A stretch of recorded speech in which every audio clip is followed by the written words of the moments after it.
Okay, I've had to move out of my 3-season sunroom because it's finally too cold. And I have one last unboxing and then no more orchid purchases because it's too cold. I'm joined today by Pinto. We're going to try to open this without him eating any of the plants. So here we go. Hello, Pinto. No, wait, now you realize there's a box here?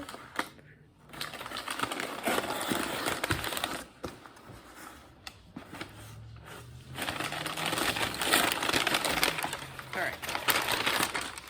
So I got to watch the UPS truck make its way through my village all day. And I only got 3 items. And this box was very cold when it was left by my door.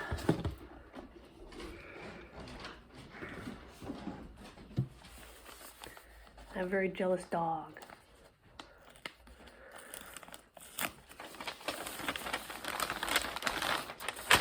So I probably should have gotten the winterizing for this package, but I forgot to ask for it because these are all from the live stream last week.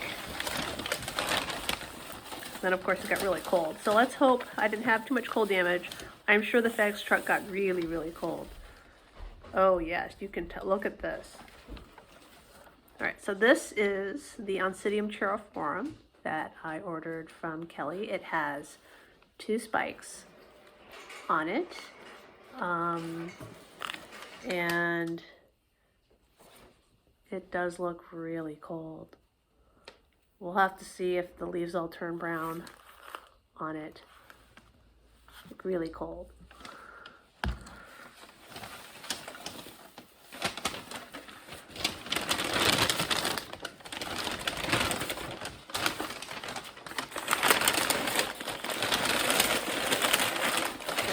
One.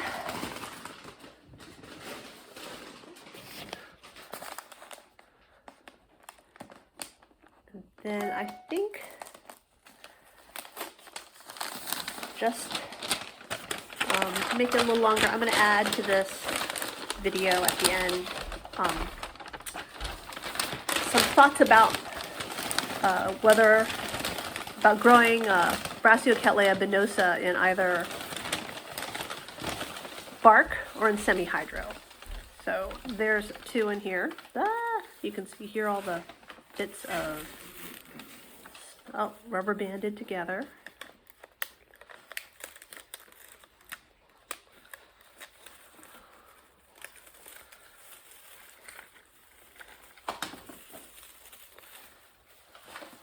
Oh my goodness. I'm almost going to snap this root. Okay, so this is the Kuniko, which is losing its little bits. Bits. All right, somehow the rubber band is completely around the plant. There we go. So the rubber band is holding all that stuff. Oh my goodness. Oh, it's amazing I didn't snap that in half. But here's the Kuniko, which is also very cold feeling. And lost a bunch of bark. This I'm probably going to mount if it's still alive. And then this had some very funky flowers on it. And it was supposedly a warm, hot grower.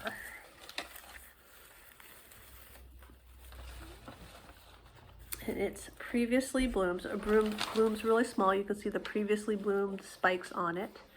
And this is Caponemia superflua. So we'll have to see how that does for me after it's chilling. Yes, I really should have, of course, I didn't need it last week and I had the weather protection. And then this week I did need it and forgot to get it. That wasn't very good. Ooh, dead bit. All right, so that is all the orchids that I got in this. I'm like a lap full of perlite. So, hey, and everything made it here without, oh, that's the sound of one of my cats going after my daughter's rats. So yes, I'm going to append my video that I shot earlier today about how my Benosa is doing. I have two divisions of it, one in bark and one in semi-hydro. I really like Brassiocattleya Benosa, which is currently in bloom. Hello, Jeannie. You gonna check those out? And this is the third of, I think, Benosa that I bought. And the most famous clone is the Wabash Valley clone, which is, this is not. So this is a 4N that I got from Hausermann's.